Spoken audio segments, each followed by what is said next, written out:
welcome once again to EWTN's Bookmark for a special program with Tim Drake, senior writer, National Catholic Register, and the host of the new program on EWTN Radio, the Register Radio program. Welcome, Tim. Good to be with you, Great Doug. to have you here. Yep. I guess we have to be clear that obviously EWTN and the Register are related organizations. That's right. These days. Yeah. And so when we're talking about it, we want to be clear Yeah. that obviously we're very supportive of your work. Well, likewise. And hopefully you are as well. And let's thinking back, I remember us sitting in these chairs a number of years ago. Yeah. And at that time, was it about your conversion story and had some Lutheran conversion stories? What was it about?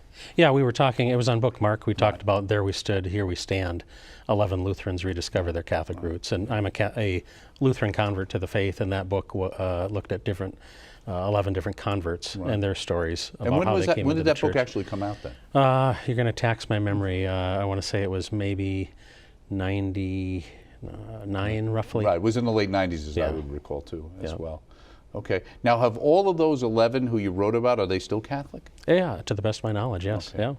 Yeah. What do you say to somebody who says, here you are, Tim, you're writing in the National Catholic Register, now I'm hearing you're going to be the host of a radio show here.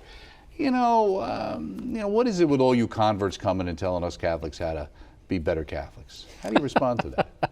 Well, I mean, isn't that the gospel message is that we are to go out and make disciples of all nations, right? So, I mean, that is our role is to evangelize, to spread the gospel, to spread the faith. I'm not necessarily trying to tell people how to be better Catholics. I'm working on that myself. Right, I mean, exactly. Right. You know, we all fall down and get up over and over again. So. Right. What was it for yourself? What do you think you bring from your Lutheran upbringing into your Catholic faith that enhances it? And what was it about the Catholic faith that drew you into it? Sure. I think one of the things I bring would be a love of Scripture. That was something that really was taught to us as Lutherans. In addition to that, I would say a love of singing. That's something very Lutheran. Do you have a good voice? You'd have to ask those who those sit who next stand to me. around. Right. But so yeah, those would be the things that I bring with me. What really drew me certainly was the Eucharist. It was this understanding that, and it was interesting because there was a period of time when we were attending both the Lutheran church on a particular Sunday and the Catholic church, and I could see the stark difference between the two. And there was always I mean, they had better singing in the Lutheran church. Right? True, I mean, yes. Right? No, but you always had that the liturgy of the Word and the liturgy of the Eucharist at every single Catholic Mass. And at the Lutheran services that we would attend, you know, sometimes it might be once a month that they would have communion. Right, okay. And I think even from a very early age, I believed that that was Christ that I was receiving. So to find a church that actually believed that and embraced that, that really was the draw for me. Well, let's talk about you as a writer. Were you writing then in college and somehow you got into Catholic writing? Did you ever write when you were a Lutheran? How did that work? Yeah, interesting question. I've been writing since I was young. I honestly think I was born to be a writer. I would go, I had this tablet and we'd drive around in the car. I can remember this from maybe age 5, 6, and I would write down street sign names and other signs that I would see, and I would try to string those into sentences. Okay. So I was writing from a very early age. As a teen, I used to put together my own magazines. College, I worked for the college newspaper. So I've always been writing, even when I was doing other things, because my background is actually education. I was a teacher for a number of years. So you did teach then? Yes, I taught So you history. started writing on the side and then it worked out so you could transition to a full-time? Yeah, that's interesting. I came into the church in 1995. I had been working really freelance writing for some secular newspapers and a community newspaper. I tried to kind of break into Catholic writing, but as a friend said, breaking into the Catholic world of writing is more difficult than getting into Hollywood. And it's kind of true because it's such a small, why is it so hard? It really is a small niche, you know. There's Catholic, just limited publications. Yeah, exactly. And what's interesting, as a Lutheran, I remember coming out of the Catholic Church with my wife, and there in the literature stand was the National Catholic Register. This would have been 93, 94. So that's the first time that you can remember ever seeing that. Seeing the register, Right. yeah. And I would pick it up and I'd bring it home. And what I loved was the perspective that it offered, because it was unlike anything else that I was seeing or hearing in the news. You know, it was the news, but it had this added element. It was always seeking the truth. And I mean, I just ate it up. And so this would have been prior to me coming into the church. I never dreamed one day I'd be working for the Register. Right. But in August of 1998, I believe it was, I sent an email off to then editor Tom Hoops. Okay. And I said, you know, would you accept any freelance writing? I've got a quiver full of story ideas. And he said, sure. And one story led to another story, that led to weekly stories, that led to sort of a part-time position and eventually a full-time position. Had you published it all in other Catholic magazines or getting other articles published before you actually had the one done in the Register? Not that I can recall. Okay, so that was the first time you were actually published in the quote-unquote Catholic world. Yeah. Do you think it's different in some ways today, and obviously the Register is a great example of this, is with the whole internet, not only the idea that there's newspapers like the Register has a fine website that keeps getting better and better, but the ability for people as bloggers in a sense, you know, which started off in a lot of ways as being people talking about what I did, kind of what Twitter is today, but most people who are bloggers really view themselves as like columnists, no? Oh, sure, yeah. Yeah, it is. It's definitely is different today. From my perspective, what is very interesting is that in the past, I could write an article for the Register, and that could be it could be close to 1,900 words. That's pretty long by today's standards. Now, you know, and I don't know if part of that is due to people's attention spans. I think that has a big part of it. Right? Part of it's due to the internet, you know, which affects people's attention spans because they can move very quickly from one thing to the other. Right? So a print story today, 800-900 words usually. An internet story or column, usually maybe 500, 600 words.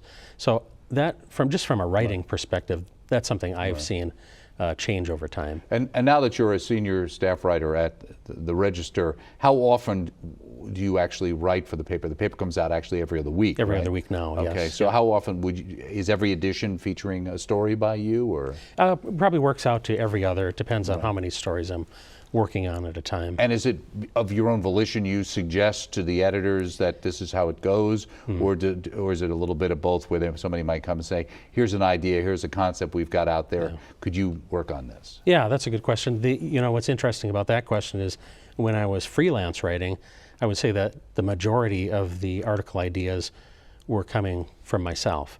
But now as a senior writer or a staff writer, if you will, I would say that most of the articles are being assigned to me. We have a weekly editorial meeting, and at those meetings, the editors we're all sharing ideas, and then they're making the assignments. And is that because there's an attempt to cover the field? Yeah, I think so. And you've got to kind of make sure that all the different things that might be a nice thing for you to think about, but this is a story that really we got to deal with now. Yeah, exactly. Or you also have writers who are located in specific geographic areas, so they might be able to cover that better. Or you have writers tend to have certain areas of expertise, if you will. So if it's a pro-life issue, there might be a writer who might be better to cover that. If it's sort of a internal church issue, there might be a different writer. Well, what would you consider, or would they consider your expertise to be? If they said, well, Tim's the go-to guy on this type of story. Yeah.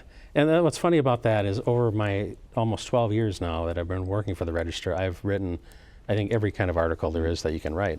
Editorial columns, travel pieces, art and culture pieces, straight news, feature pieces.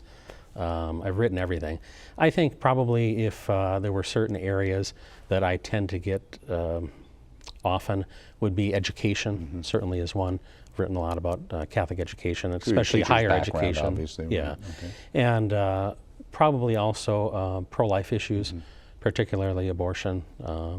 That's another topic that from the time you picked up the Register in '93 to went to work for them in around '98 to where we are today. How has the newspaper business changed, not so much in the sense of technology, but in a sense, I guess, of the kinds of stories that get covered? Have you seen a change? And is that change a function of just the changing times, or also the changing situations inside the church? I think what I see, and part of this, as you alluded to, we are now bi-weekly, every other week, We used to be a weekly newspaper. So what's interesting is that the news cycle has changed. And what that means is where typically we might have a story and it would come out every week, now it's coming out every other week. So because of that, we can't necessarily be breaking stories, at least not in print. We can break stories through online, the web, right, exactly, website, which we right, do. right. But in print, it forces you to be a bit more analytical. You know, they're news analysis type of pieces, at least in print. Certainly online, you have the ability for the 24-hour news cycle where, okay, here's what happened today.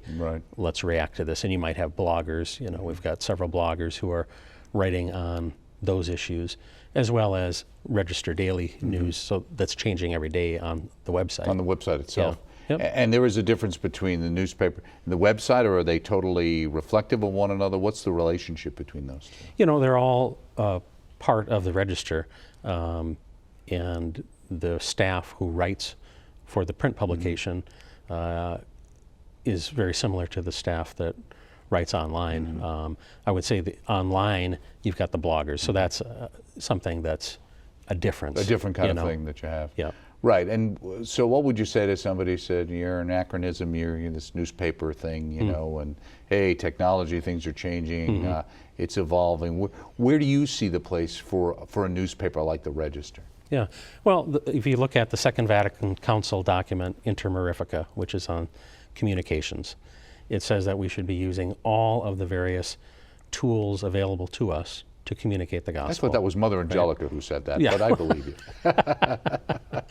And She said it too. And so certainly you want to be using every means available to you. Print, the internet, Twitter, you know, all of these things, Facebook, Google Plus, right? Right, exactly. You know, I mean, obviously what we're trying to do as well for the television network and the radio network itself.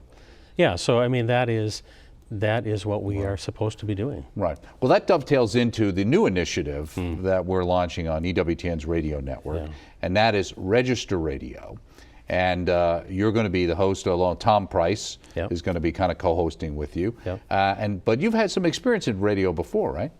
I have. You know, previously I had hosted a weekly program on a relevant radio affiliate that was sort of a weekly in-depth interview style program, and it was called Voice from the Cloud. I live in the St. Cloud area, so the Voice from the Cloud was the name of the program. And I've also been a guest on so many different radio programs over the years that it feels like second hat to me. You know, so let's talk about Register Radio. In fact, years ago, one time the Register did have kind of like a Register Radio roundup kind of program. But this particular program, what's your hopes for this, and what's the format going to be like? Yeah, well, the format is going to be, again, we will be interviewing either writers of Register stories or it may be sources in those stories. And what we want to do is try to go into greater depth on a particular story or a particular blog post for that week, just to go into greater depth and sort of you know, take a look at what's happening in the Catholic world, in the world in general. And that'll be weekly. It'll be weekly on Friday airing, with a re-airs, I believe, on Saturday and Sunday. Right. So it allows you to deal kind of with the immediacy, in a sense, maybe to follow up on what might have been in the Register, and also kind of preview what's upcoming. Right? Exactly. Yeah. Okay. Yeah. And at the same time, it gives people an opportunity, which has become more popular in the last 20 years or so, in a sense, for the people, the columnists and the writers, to be in some senses the personalities as well. Yeah, exactly. So it's not just the host who tells you what they say, but you get to talk to the actual writers like yourself. Who else would be featured on the program on a regular basis? Well, it would be writers such as Joan Frawley Desmond. Right, who's written some wonderful pieces dealing recently with Father Carapri, and then a recent interview with Garza, the Legionaries, Legion, but also the bloggers, people like Mark Shea, Simca Fisher, Jennifer Fulweiler.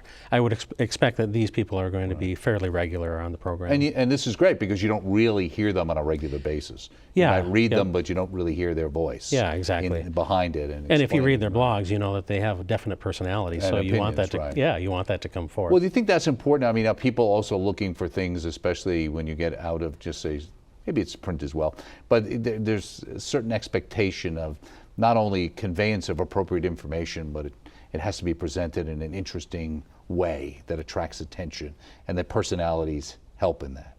Certainly, and especially when you're talking television or radio, I think personality comes forth, and that's not something you want to stifle on radio. Right. You want that to really come forth, because that's what people are listening for. In radio, you like some natural tension, right? You like interesting people. So Right.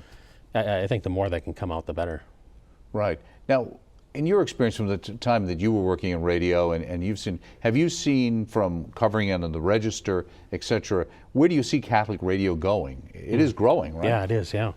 Yeah, certainly. I've written a number of stories on Catholic radio for the Register. It is growing. We still have a lot of growth to do to match our Protestant brothers and sisters. But I think it's very exciting, because it is one of the most cost-effective ways of reaching people. And certainly the EWTN network, and there are other networks out there, Ave Maria Radio Network. But this is a way of reaching people often when they're somewhat idle, right? They're sitting in their car in traffic, they're flipping stations, and you just never know how the Holy Spirit is going to kind of grab them, Right, exactly. And it's a different experience from radio and TV. There are different experiences in how people take in information, like you said. And I think also what's exciting, in us dealing with, and we've done some new initiatives recently at the EWTN Radio Network, with helping the startup stations even more directly, where we put together a kit that really helps them get started. It really is the true call of Vatican II, in a sense, that it really are grassroots initiatives. You can have the bishop will support it, etc., but it's not usually the parish priest or the bishop. It's lay people. That's right. Who are enthused about their faith, who believe it's important to get this outlet of teaching and information, the kinds of information you get from a Register view of the world, as opposed to what they're getting maybe at the local television station or the network or on radio, and to be able to have this offered in their community. And that it really is a grassroots effort of Catholic lay people who are really doing it. And in many ways, that's really the call of Vatican II for the laity. It's not necessarily to crowd into the church and see how many we can get up on the altar. It's really, you're supposed to be taking what you're there and going out into the world, right? Yeah, and what a fantastic tool for a diocese, for a bishop, to have a Catholic radio station to communicate with his people. I mean, I was involved in a local Catholic radio effort when we were first trying to get Catholic radio to central Minnesota, St. Cloud area. And it was interesting to see who it sort of pulled together. We had a doctor, we had a retail guy who owned a paint store, myself, and some others who were really trying to get Catholic radio there. So it really does, it sort of pulls together the community, and in particular the Catholic community. And it offers something that I think people are really hungry for. Right. Yeah, and I know there's hard facts, but I know there's some anecdotal evidence, I believe that it's true, that vocations go up in dioceses that have a Catholic radio station. That wouldn't surprise me. I know the Catholic Radio Association has done some surveys, and from that research, it shows that where there is a Catholic radio station, the people are more engaged with their faith. They're attending Mass more often. That really shouldn't surprise us.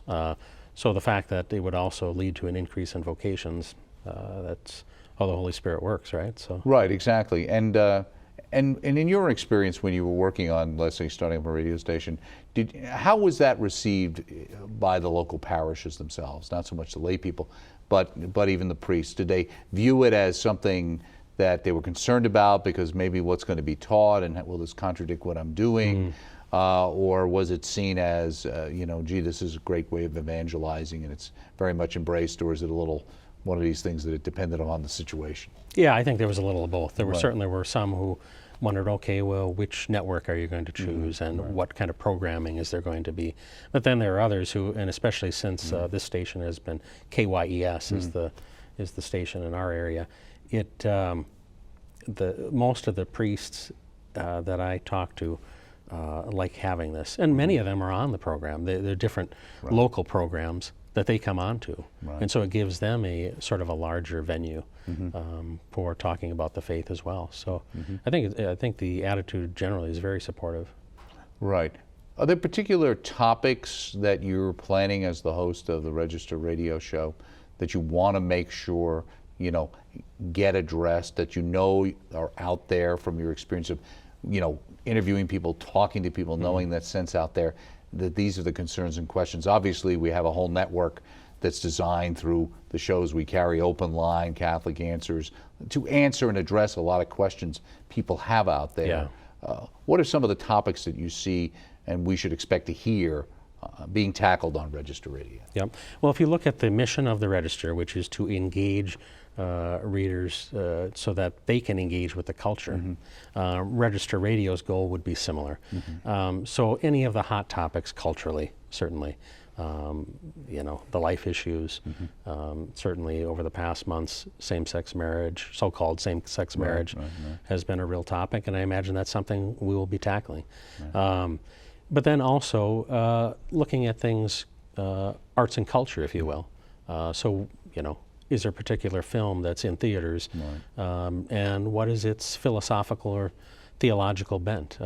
Talking, about things like that on the show as well. So those are the things that I can imagine we'll be covering, but until we actually start doing it, who knows? Exactly. And now, and outside of the columnists who are on the program on a regular basis, the bloggers and people like that, will you have other special guests that you're planning on bringing in? And will it only be limited to what the newspaper is going to be doing, or will it transcend that? Well, certainly the goal is to get people interested in the National Catholic Register. So that is its particular focus, and that's why it's being called Register Radio. Sure. Dan Burke, who is our CEO, will be often doing interviews with the top blogger. So a particular blog post that's of interest or that's received a lot of comments, he'll be interviewing those guests. By and large, as I said before, we'll be interviewing largely the writers of the stories or particular sources in the stories. But in a sense, will people who listen to the show as well kind of get a certain amount of behind the scenes, a little bit of how you go into the sausage making? Yeah, I think once in a while we might ask a particular writer, why did you take that direction, or what was of interest to you in the story? Because I think listeners are interested in how the sausage making happens. Right, exactly. More so than maybe I think people used to be. So I can see that happening as well. Now, in looking at what the Register is doing and what you hope to do with the radio station, and maybe coming to have a better understanding of EWTN, where do you see this kind of Catholic media going? Is there a growing audience for it? I mean, we always believe there's a growing need for it. Is there a growing audience for it? Well, certainly, and I think we have to step outside our American-centric sort of views and look at the growth globally. And you would know that better than I would, how EWTN is growing in Central America, in Europe, in Asia, Africa. I mean, I think for those of us from the Register, as we came into EWTN, sort of learning the scope of EWTN, what it does, how far-reaching it is. So you were surprised phenomenal. by that? You were surprised by that? Yeah. Okay. Yeah. Well, the radio station, or the radio network, and particularly the shortwave network, that was incredible to learn about, the far reach of that.